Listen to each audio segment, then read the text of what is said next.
You're listening to The Route, a sports talk podcast.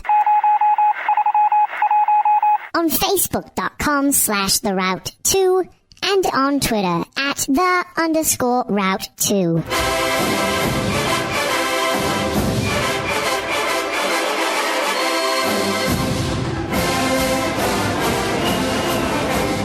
Welcome into the Husker Football Podcast edition of The Route.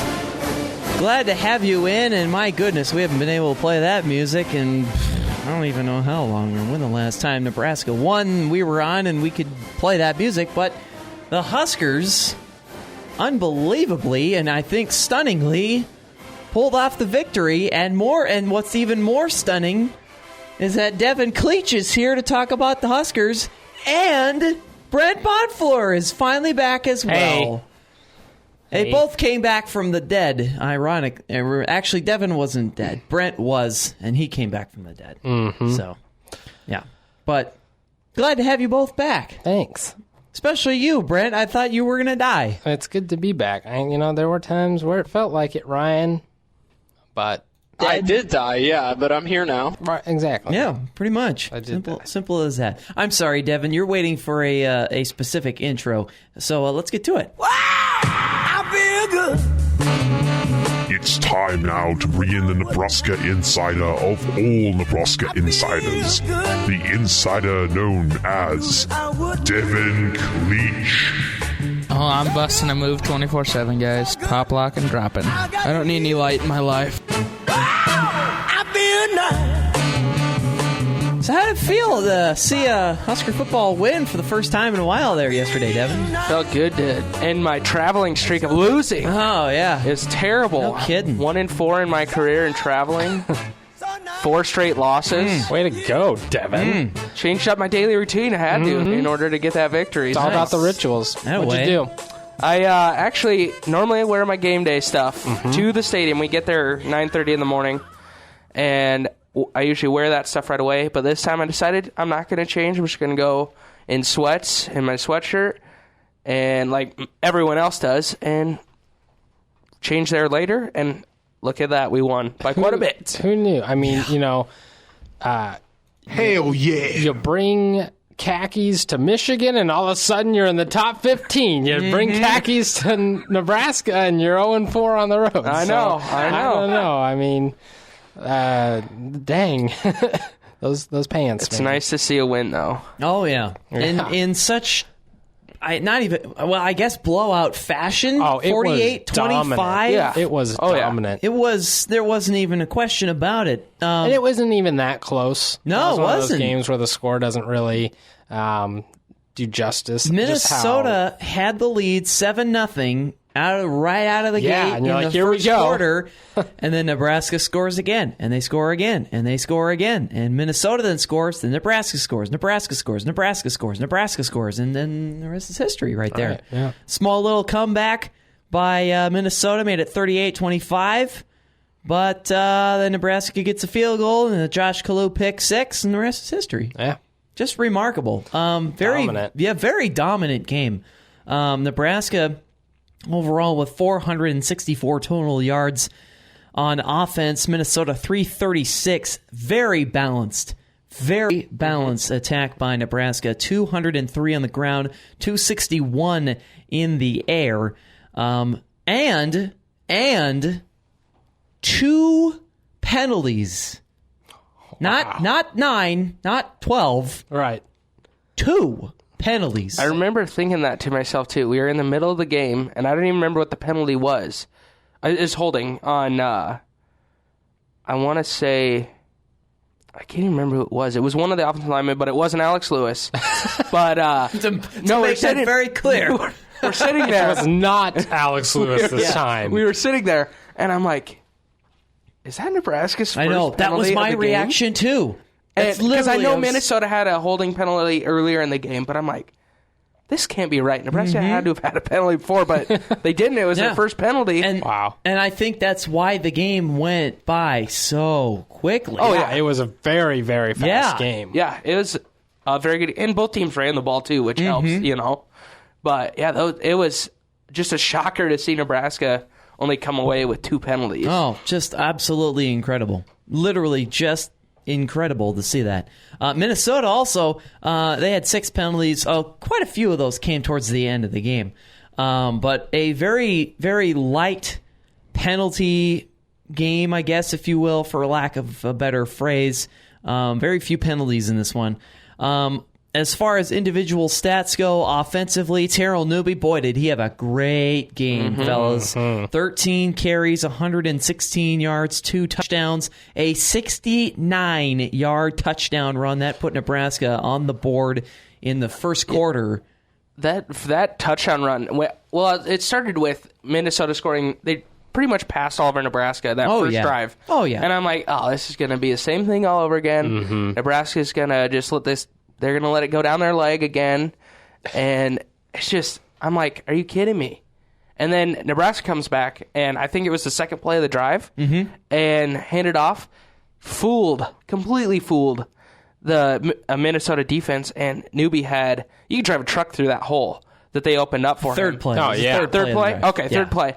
And he just turned on the jets, and he was gone. And I'm like, okay, Nebraska, if they can run the ball. Fake, though. Yeah, Great fake. If they can run the ball like this on Minnesota and then use that to get the passing game going, they're going to have no problem. And after that, Nebraska just kept scoring and scoring. It seemed like they weren't going to stop. And a beautiful thing to see, especially with the defense playing rather well. I mean, they didn't play terrible. I mean, they did allow, 301 passing The penalty yards. was not on Alex Lewis. The defense was not terrible. No, they weren't terrible. Exactly. And, I mean, that's the way it's been for the first 6 games of the season. They have these worst ranked pass defense in the entire country. Yeah. 127. Yeah, and again, they gave up 301 yards passing in a win, but still, that's Granted, the concerning part. But Minnesota, when they're behind, they have to pass. So, And I mean, because they have no running game. It's very clear. Yeah, the thing that worried me, though, was Minnesota is not a passing team. Exactly. They run the ball, but if you think you're going to run the ball against Nebraska, you are mistaken. Right. We had a full offensive or defensive line this week. The starters were back in, and those guys played well. The linebackers played well. We had Banderas back for the first time in who knows how long. It was just great to see that those front 7 played extremely well this week to stop the run and force them to pass the ball, which, there's something we got to do. I don't know what it is, but we looked really, really good on the defensive side of the ball. Josh Banderas, 10 tackles. Vincent Valentine had a sack. Same with Greg McMullen. 65 total total running yards, I should say, for Minnesota. And you couldn't have 2 more polar opposites on one defense.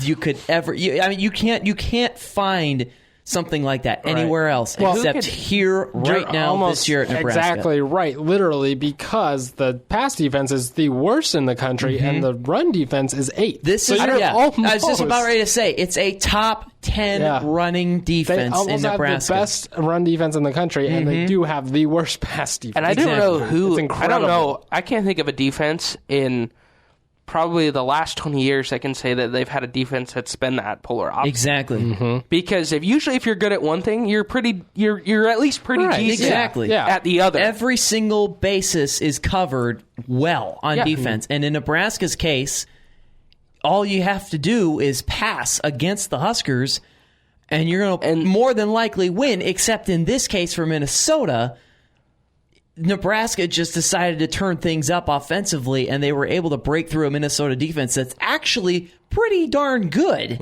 because they held TCU to 23, 24 points in the opener. So I don't know.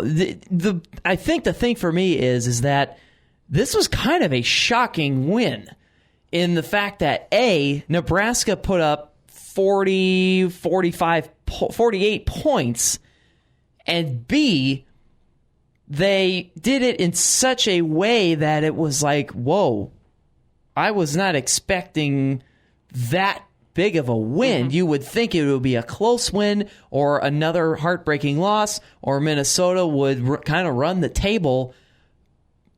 given how Nebraska's played Minnesota the last 2 years, and just the way that all ended up, I guess, transpiring, it's just like, wow. Yeah, it's funny because my uncle from California, he sent me a message through Facebook saying, "Are we going to beat Minnesota this week?" And I said, "I honestly can't give you a for sure answer. I don't know.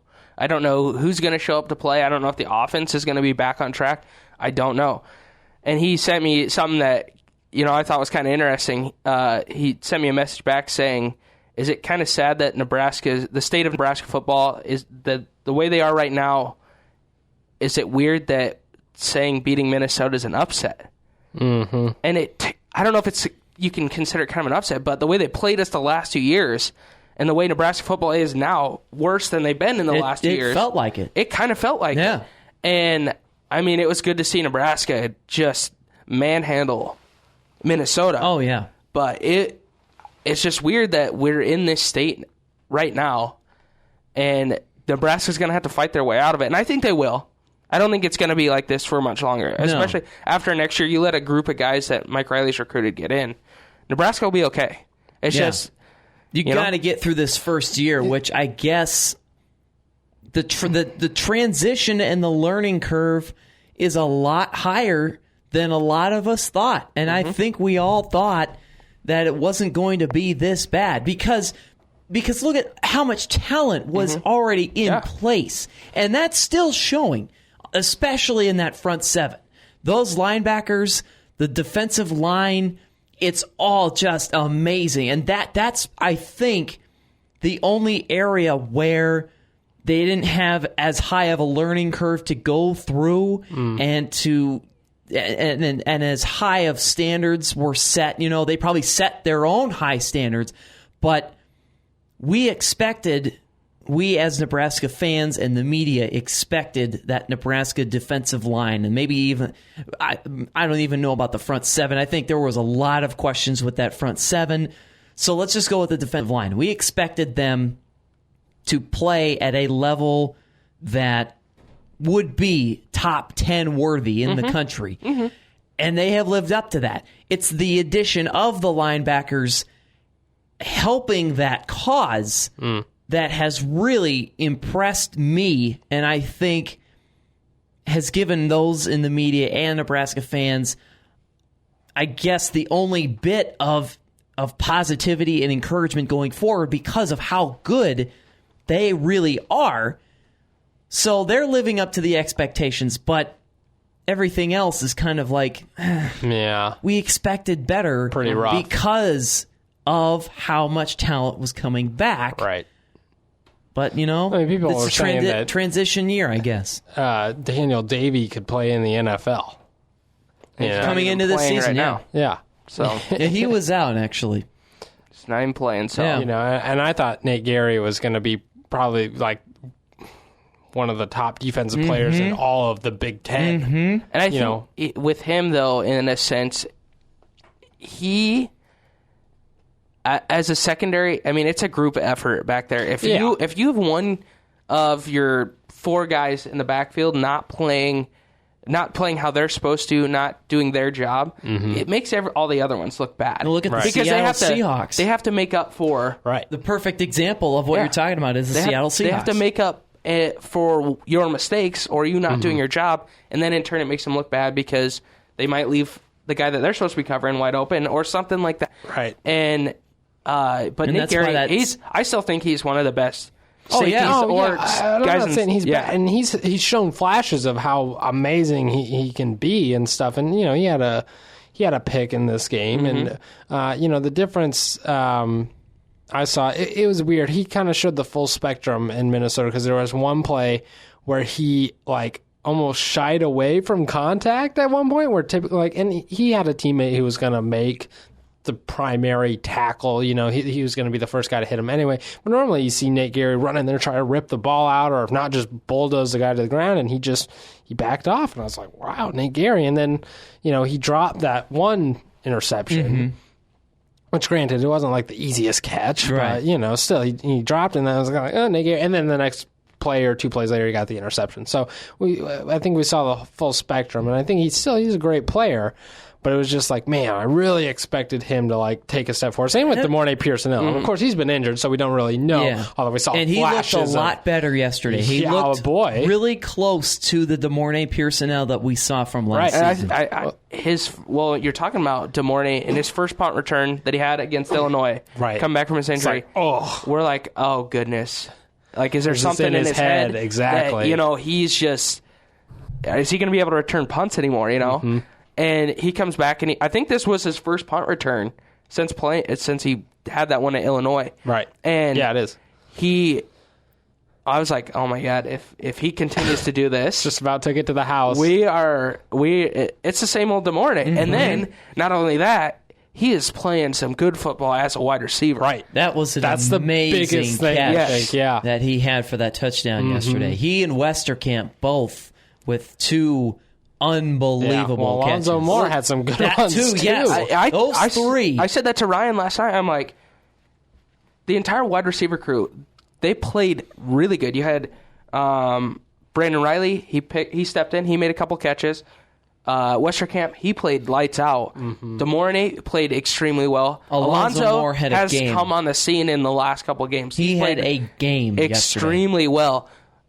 And Nebraska is deep at that position. They have a lot of guys that can play wide receiver. Yeah. And see, I think that's the other thing. If you're looking for an offensive side that has held up to its standard that we set for the year, it's the wide receivers. Even with the injury to DeMornay Pearson-Hill, I was not concerned because there's so much depth and so much talent there.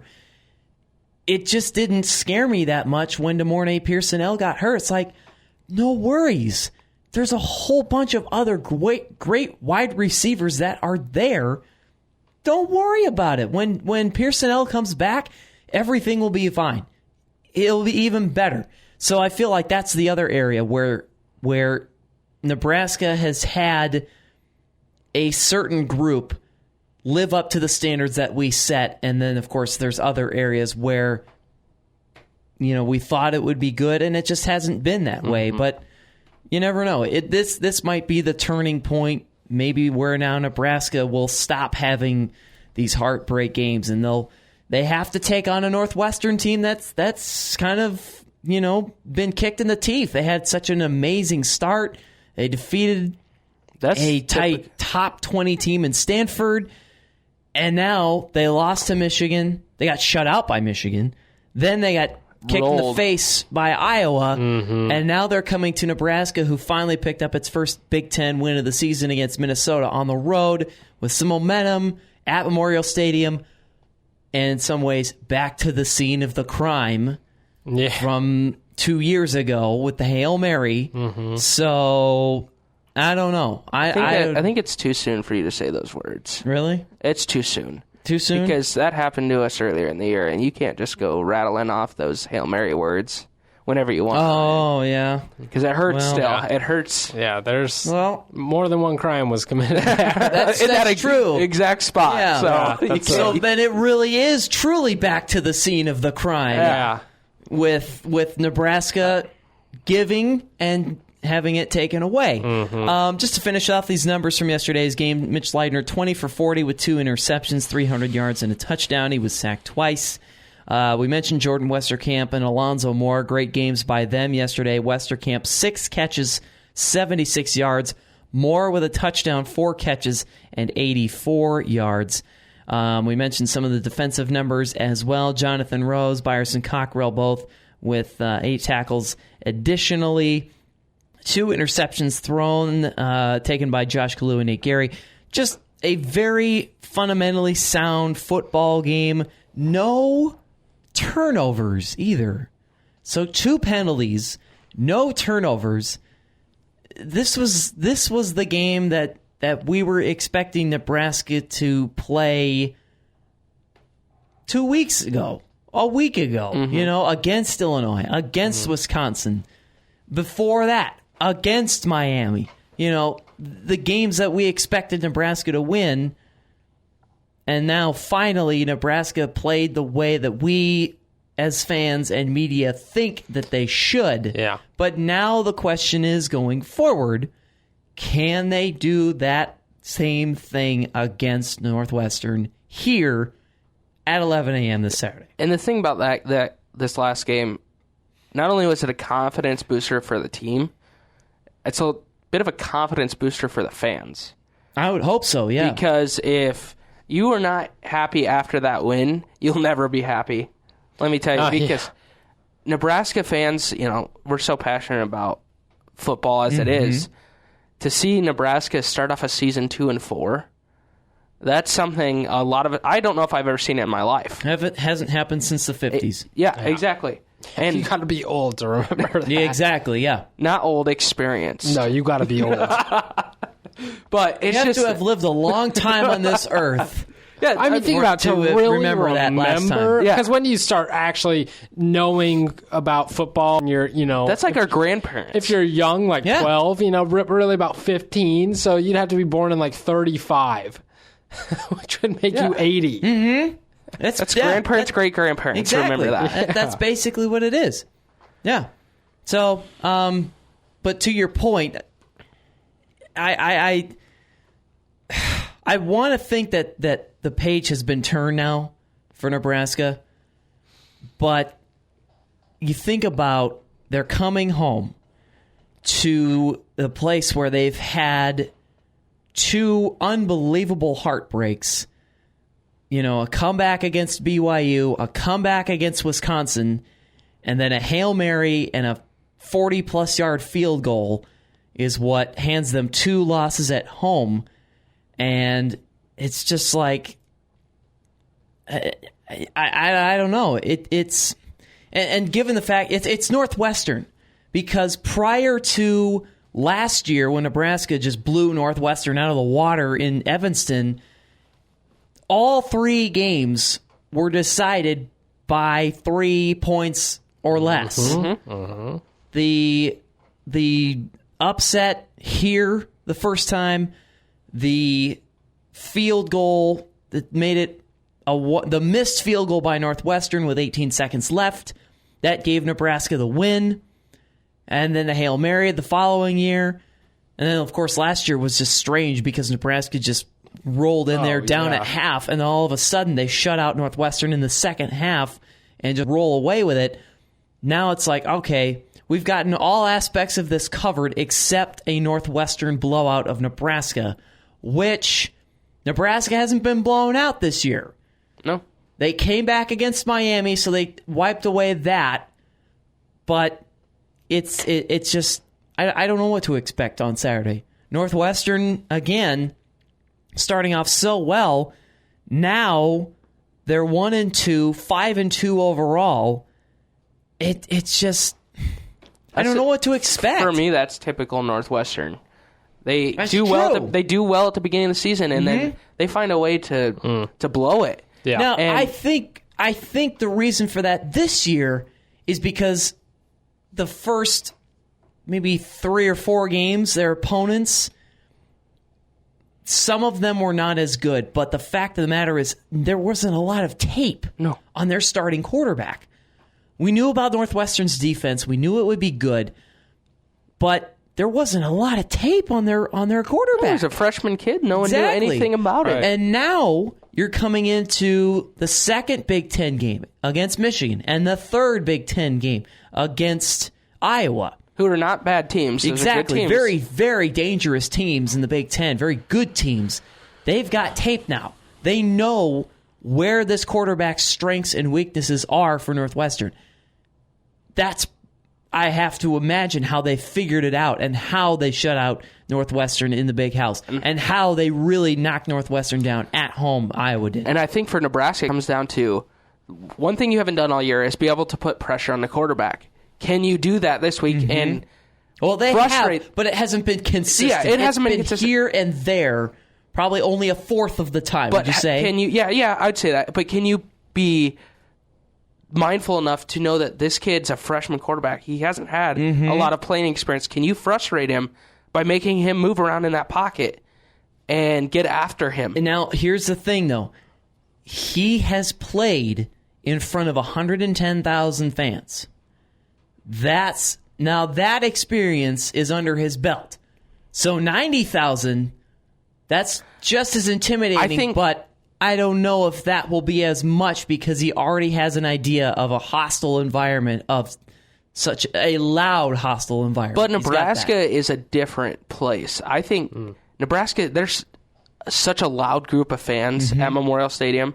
It's a whole different thing than going to play somewhere like Penn State or playing anywhere else that's over 100,000. Right.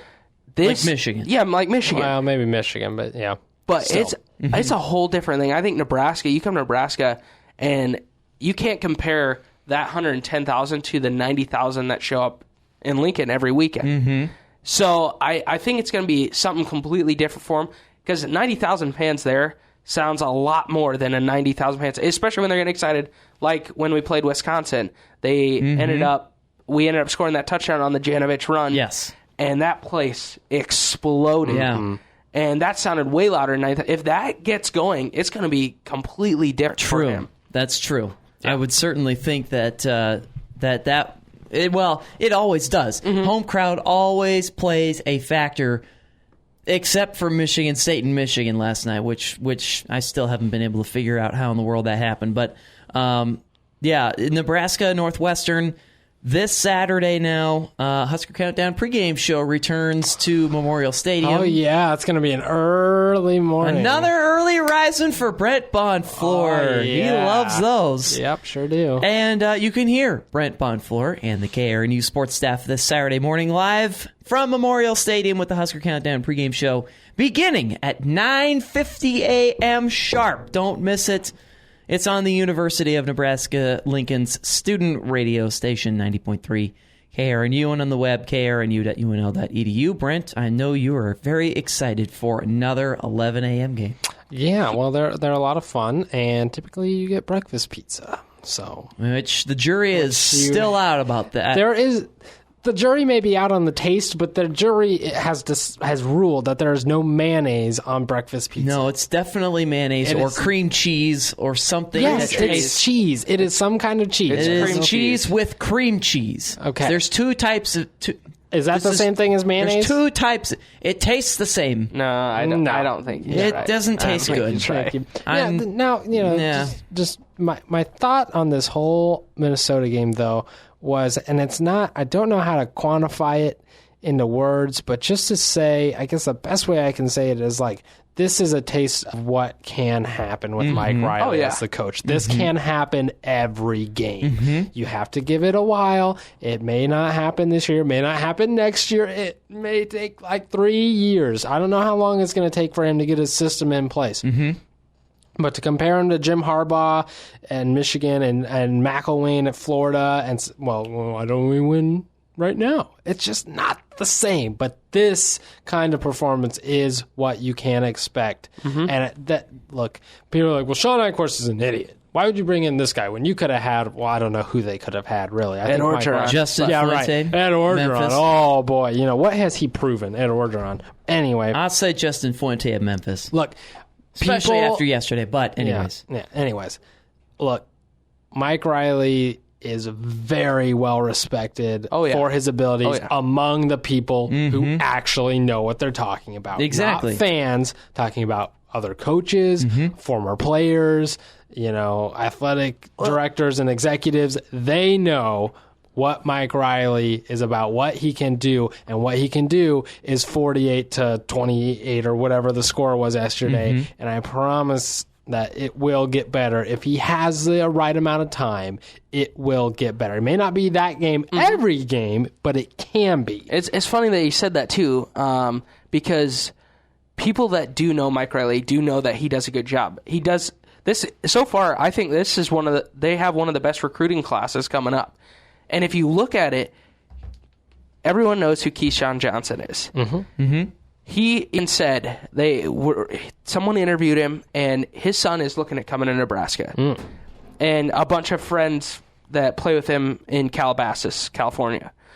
And you look at that, and he said that if Mike Riley wasn't at Nebraska, I would never have told my kid to go there.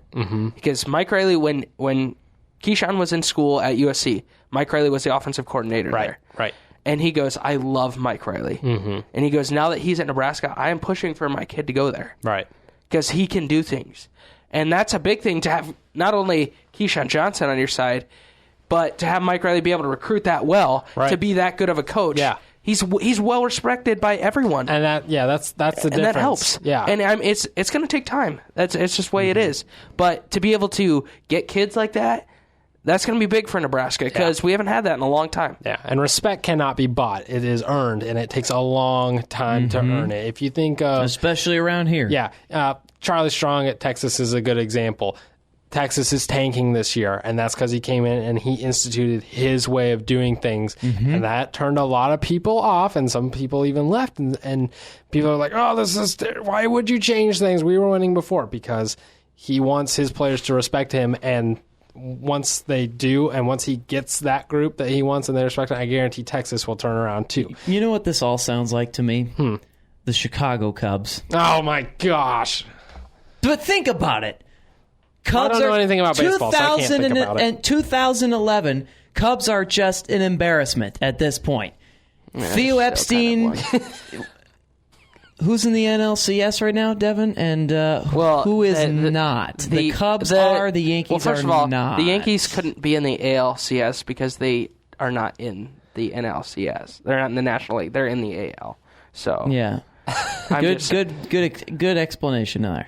Just saying. But anyways, Theo Epstein, Jed Hoyer, they come in, they tear it down to the ground, strip it to the foundations, they build it up, they start over, and now look at what's happened to the Cubs. They're in the NLCS. And they're down 0-1. Nothing. They're down 0-1. But they're there. Hey, they're a lot farther than the Yankees They're there for right now. the first time in 100 years. That is a thing. Not true. Look, I mean, But anyways, like Bill Belichick. Do you think Bill Belichick and the New England Patriots happened overnight? No, it's been there forever. And you think that those players don't respect Bill Belichick? Of course not. I mean, guys like that and Urban Meyer in college, and Nick Saban, those guys just demand respect. And, when you have guys buying in, Mike Riley has the football IQ, the football mind, however you want to say that. He's got the football factors, okay? But then there are other factors that are intangible things that some coaches have, some don't. Mike Riley has them. They may be expressed a little bit differently than Jim Harbaugh, who gets red in the face and screams and his hat falls over his eyes and he's swearing and stuff. But it's the same things. And people just need to chill and let him do his thing. Exactly. Just like with the Cubs, just like with the Patriots.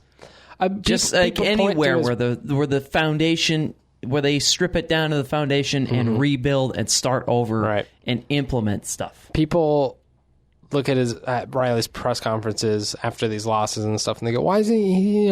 He's like a lump on a log. He's like, why isn't he getting fired up, or why doesn't he show any emotion?" So I think he's been doing this for so long, and he gets it. He knows. I guarantee you, he knows when his team is going to lose and when they're going to win. Oregon State. I said to my boss said it to me too, that he goes, when I told him that we play Oregon again next year here, he goes, "Are you kidding me? I thought we got away from those guys." Because they were so used to getting beat all the time. Not just by Oregon, by everyone, because the Pac-12 was good. And he's used to it over the years, and it's just something else. I don't know. But they're used to having these losses, but they're not used to having these losses at a school that can win like Nebraska. Exactly. Yeah. That's what's going to make next year's Oregon game so interesting. That will be good. Yeah. Scott Frost returns to Nebraska, and Mike Riley faces a team that he faced for so long in Oregon. Yeah.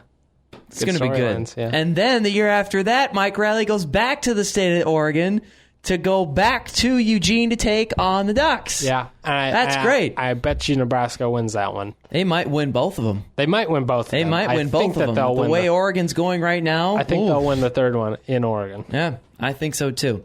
Good stuff. This is going to do it for this edition of the Husker Football Podcast. We mentioned Nebraska plays Northwestern on the various media outlets. Listen to Brent on KRNU with the Husker Countdown pregame show, and then the game at 11 a.m. sharp. Devon Kleich, as always, a pleasure, my friend. Thank you very much. And we will see you all next week, hopefully discussing another Nebraska victory, which would make them 4-4 on the season. 3-4 right now, hoping to get to 4-4. But we'll see what happens next week. For Brent and Devon, I'm Ryan. This has been the Husker Football Podcast here on the route. Here on the route. Here on the route. Here on the route. Here